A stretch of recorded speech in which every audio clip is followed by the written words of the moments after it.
सन 1526 से 1857 तक भारतीय उपमहाद्वीपों पर मुगलों ने शासन किया। मुगलिया सल्तनत की शुरुआत करने वाला और उसका पहला सुल्तान बाबर था, जो उज्बेकिस्तान से भारत आया था। आगे चल के इस सल्तनत में हुमायूं, अकबर, जहांगीर, शाहजहां और औरंगजेब जैसे बादशाह पैदा हुए। वीडियो को आखिर तक जरूर देखना, क्योंकि आप मुगलों के बारे में 10 ऐसी बातों को जानोगे जो वाकई आपको हैरान कर देंगे। नंबर 1, मुगल काल में जो अपराधी को मृत्यु दंड देने का तरीका था वो बड़ा ही भयानक था। अगर किसी को मौत की सजा सुनाई जाती तो उसे जमीन पर लिटा दिया जाता और हाथी उसका सीना अपने पैरों से तोड़ देता या उसका सर कुचल देता था। नंबर 2, कोहिनूर के बारे में तो आप सभी जानते ही होंगे। आज मैं आपको उससे भी कीमती चीज के बारे में बताता हूँ जो कभी हमारे हिंदुस्तान में थी, जिसके बारे में आज ज्यादा लोग नहीं जानते। तख्ते ताउस, जो कि हीरो और जवाहरातों से जड़ा एक बेशकीमती सिंहासन था, जिसे बादशाह शाहजहां ने बनवाया था। इसमें ठोस सोने के 6 पाए थे। इसमें जवाहरात, मोतियों और नीलम से जड़े 2 मोर थे। ताउस अरबी भाषा का शब्द है जिसका अर्थ मोर होता है, इसलिए इसे मयूर सिंहासन भी कहा जाता था।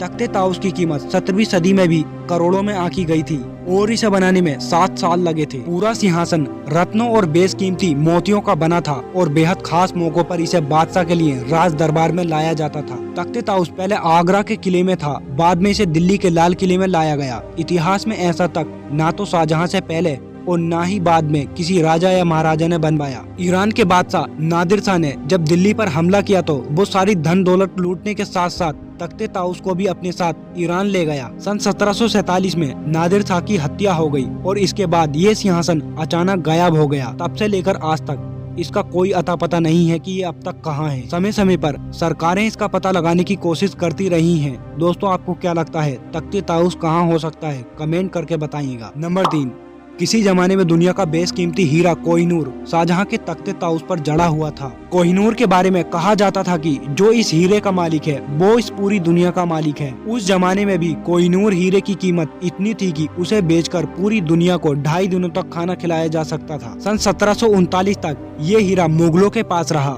ईरान का बादशाह नादिर शाह धोखे से मुगल बादशाह मोहम्मद शाह से पगड़ी बदलकर कोहिनूर को चुरा ले गया। ये हीरा कई मुगल बादशाहों और ईरानी बादशाहों से होता हुआ अंत में अंग्रेजों के अधिकार में चला गया और आज भी उन्हीं के पास है। नंबर 4, अकबर की सबसे बड़ी कामयाबी ये थी कि उसके द्वारा बसाया गया एक बहुत बड़ा शहर फतेहपुर सीकरी, जिसको पहाड़ी पर बसाया गया था जहां पहले कोई बस्ती नहीं थी। सन 1584 में एक इंग्लिश यात्री रोल्फ फिज भारत आया था, जिसने लिखा था कि फतेहपुर सीकरी लंदन से भी बड़ा शहर है।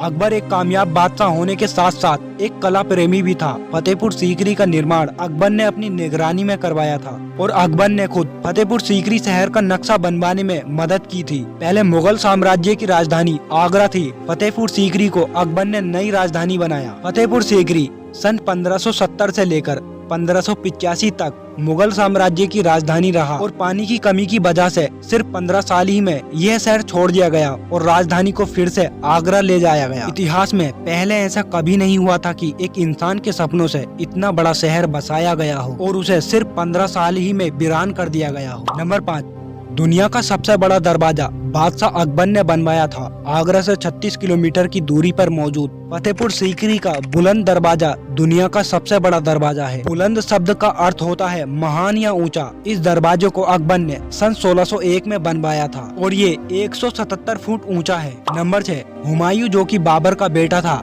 और जो दूसरा मुगल बादशाह बना, वो अफीम का बड़ा शौकीन था और अफीम ही उसकी मौत की वजह बनी। एक दिन जब वो नशे में और अफीम के प्रभाव में था तब उसकी मौत लाइब्रेरी की सीढ़ियों से गिरकर हो गई। नंबर 7, अकबर सभी धर्मों का सम्मान करता था। उसने आपसी एकता को बढ़ावा दिया। उसने अपने शासन के दौरान हिंदुओं को अपने दरबार में ऊंचे स्थानों पर रखा था। उससे पहले के बादशाहों द्वारा हिंदुओं पर लगाया जाने वाला जजिया कर उसने हटवा दिया था। उसने राजपूत रानी जोधा से शादी की, लेकिन उसने कभी भी जोधा को मुसलमान नहीं बनाया। यहाँ तक कि उसने फतेहपुर सीकरी में एक मंदिर भी बनवाया। सन 1582 में अकबर ने एक नया धर्म बनाया जिसका नाम दीन-ए इलाही था। इसमें अकबर ने सभी धर्मों की मूल बातों को मिला दिया, जिसमें प्रमुख धर्म थे हिंदू, इस्लाम, ईसाई, जैन और पारसी। अकबर ने खुद भी इसी धर्म को अपनाया, लेकिन इस धर्म को ज्यादा प्रसिद्धि नहीं मिली थी और अकबर के अलावा बीरबल ही मृत्यु तक इसका अनुयायी रहा और बादशाह अकबर के बाद सिर्फ 19 लोगों ने ही इसे अपनाया था। नंबर 8, सभी मुगल बादशाहों में सिर्फ औरंगजेब ही ऐसा बादशाह था जो अपने इस्लामिक नियमों के चलते शराब नहीं पीता था, लेकिन साथ ही उसे मुगल इतिहास का सबसे क्रूर बादशाह भी माना जाता है। गैर मुसलमानों पर लगने वाले जिस जजिया कर को अकबर ने हटवाया था, औरंगजेब ने उसे वापस से लगा दिया। नंबर 9,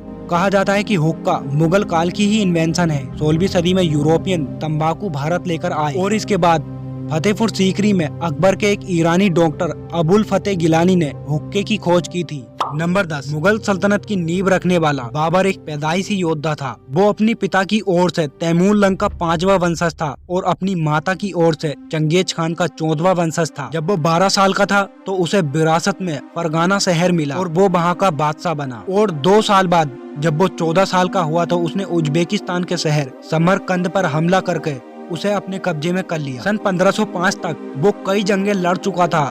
तब उसकी उम्र सिर्फ 22 साल थी। अब उसकी नजर भारत पर थी। अगले 20 साल तक बाबर भारत पर कब्जा करने की कोशिश करता रहा, लेकिन नाकाम रहा। सन 1526 को उसने दिल्ली को अपना निशाना बनाया। उस वक्त दिल्ली पर इब्राहिम लोदी का राज था। बाबर को लगा अगर वो इब्राहिम लोदी को दिल्ली की गद्दी से हटा देगा तो वो वहाँ कब्जा जमा सकता है। लोधी की सेना में 1 लाख जवान थे और बाबर के पास सिर्फ 12,000 सिपाही थे, लेकिन बाबर की सेना बेहद खतरनाक लड़ाकू बंजारों की थी।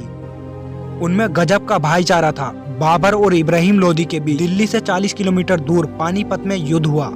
बाबर को युद्ध रणनीति बनाने में महारत हासिल थी। उसने ऐसा जाल बनाया था कि मानो वो लोदी का शिकार करने वाला हो। 20 अप्रैल 1526 शुक्रवार की सुबह थी और इब्राहिम लोदी उसके जाल में फंस गया। लोदी के 1 लाख जवान और 1000 हाथी बाबर के बिछाए फंदे की ओर चल पड़े। उसने लोदी की सेना को उस मौत के घेरे में घेर लिया। वहाँ से उनके पास भागने का कोई रास्ता नहीं था। बाबर के जवानों ने लोदी की सेना पर हमला करना शुरू किया। उसकी तोपों ने लोदी के हाथियों को बेकाबू कर दिया, जिससे हाथी अपनी ही सेना के जवानों को कुचलने लगे। इससे चारों तरफ अफरी तफरी मच गई। तब बाबर के तीरंदाजों ने तीरों की बौछार शुरू कर दी और बाबर युद्ध जीत गया और इब्राहिम लोदी को उसने मौत के घाट उतार दिया। बाबर को लोग एक लड़ाके और बादशाह के तौर पर तो जानते ही हैं, लेकिन बहुत कम लोग ऐसे हैं जो जानते होंगे कि बाबर एक उच्च कोटि का राइटर भी था। तो दोस्तों, आज की वीडियो के लिए बस इतना ही। अगर वीडियो पसंद आई हो तो इस वीडियो को लाइक और चैनल को सब्सक्राइब जरूर कर लो। मिलते हैं अगली वीडियो में।